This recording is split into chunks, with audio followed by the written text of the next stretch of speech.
ido 3 veces, y bueno, la verdad es que ustedes imagínense que yo iba a Cuba sin muchas expectativas, ¿no? Y todo lo que he visto supera, digamos, lo peor que uno puede imaginar, y me he metido a partir de contactos, sobre todo con un grupo de jóvenes, periodistas muy jóvenes, y de los blogueros. Me he metido ahí en algunos lugares que la verdad es una cosa increíble, ¿no? Es una vergüenza, es una inmoralidad que haya gente presuntamente seria que defiende el modelo, ¿no? Y como tú bien dices, todo lo que ha significado ese modelo en América Latina. Pero bueno. No, lo que significa, perdón, el diálogo, porque hoy día Bolivia es un país intervenido por los cubanos. Sí, Venezuela, no sé Venezuela, qué hacen los venezolanos. dicen que también. Pero Bolivia sí. Sí. Pero bueno, bastante en la línea de nuestro amigo Carlos de Bolivia, lo que acaba de expresar, con la aclaración que ha hecho el expositor. Consciente de la importancia que tiene la filosofía política en el mundo, y además que promueve este tipo de discusiones que todos disfrutamos. Siempre y cuando, digo yo, esa filosofía política sea, o no pierda la perspectiva de que debe ser en defensa de la democracia. Democracia creada por los griegos cuando no había filosofía política. Era la discusión, ahí sí, entre un gobierno del pueblo, con libertades, y la tiranía. Entonces, pienso yo que esa polarización debilita en países sí, como esos 5, por los cuales está el mío, que es Ecuador, el enfrentamiento a gobiernos autoritarios.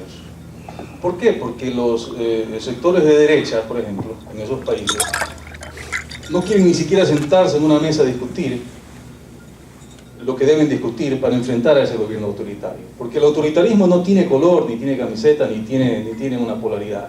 No es de derecha ni de izquierda.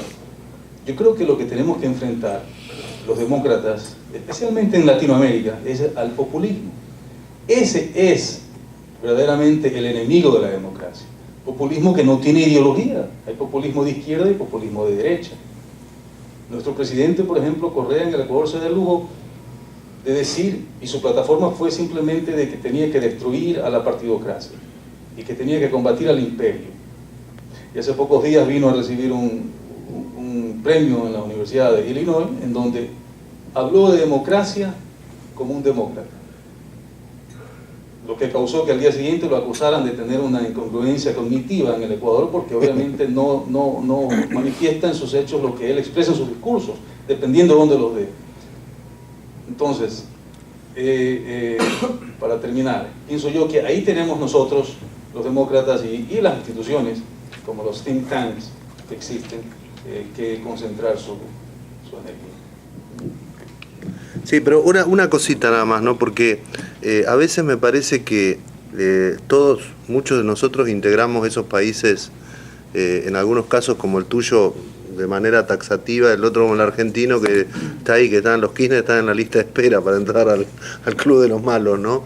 Pero esto no es toda América Latina, ¿eh? Incluso la complicidad o la actitud un poco pusilánime de ciertos presidentes de los que uno esperaba más. Esto no es toda América Latina. Porque pues, si no vamos a terminar mirando una parte de la película. La verdad es que hay una parte grande de América Latina que ha avanzado en su proceso de democratización y de liberalización económica. La mayoría de América Latina.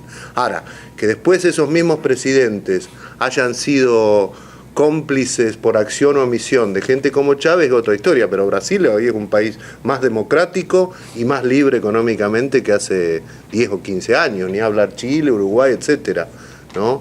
Pero no regresa un Perón a Argentina, es decir, no hay vacuna. ¿Dónde hay madera para tocar? Doble y corto. Voy a tratar de ser lo más cortito, posible.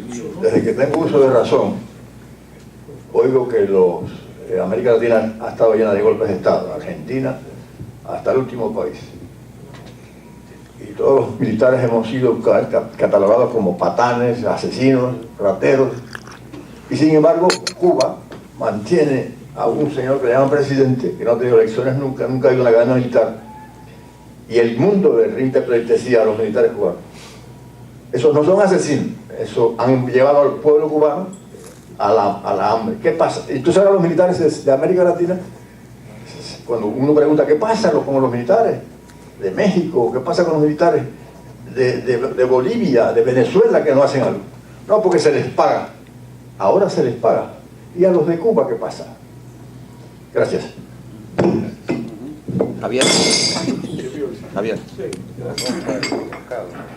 Yo tengo dos breves preguntas y un comentario para Gerardo. Primero, ¿no cree usted que es una señal de un problema típico de América Latina, y lo veo mucho en Venezuela, es la proliferación de partidos políticos? En Venezuela, cualquier persona que tenga una inquietud política, que está buscando un protagonismo, monta un partido. Yo no sé cuántos partidos tenemos hoy en Venezuela, y siempre ha sido así. Y ahora, cuando se necesita una oposición unida, resulta que nadie sabe quién está con quién. Esa es una. La segunda pregunta está un poco relacionada con el comentario que hizo Ricardo, es el problema de la manipulación de herramientas democráticas de estos países, sobre todo con el tema constitucional. Yo sé que Guillermo está estudiando esto, pero esa insistencia en utilizar constituyentes para modificar las constituciones, ejemplo de Venezuela, ejemplo de Bolivia, que lo estamos viendo que está dentro del decálogo del socialismo siglo XXI, si es un problema de una carencia de identidad nacional, no tenemos un anclaje nosotros democrático en nuestros países para mantener ese respeto hacia esa institución fundamental. Tercero, un breve comentario: muchos creen que el socialismo siglo XXI se está agotando. He oído comentarios así en estos días, y hay que tomar en cuenta que se acaba de firmar un convenio con China por 20 billones de dólares que le va a dar un oxígeno nuevo a Chávez y a todos sus aliados, y que eso lo vamos a ver por su interferencia, que ya la está haciendo en las elecciones en Colombia y en otras partes. Respecto a los partidos políticos, sí, definitivamente creo que hay una costumbre casi deportiva en muchos países de América Latina de contribuir a esa diáspora política de las oposiciones.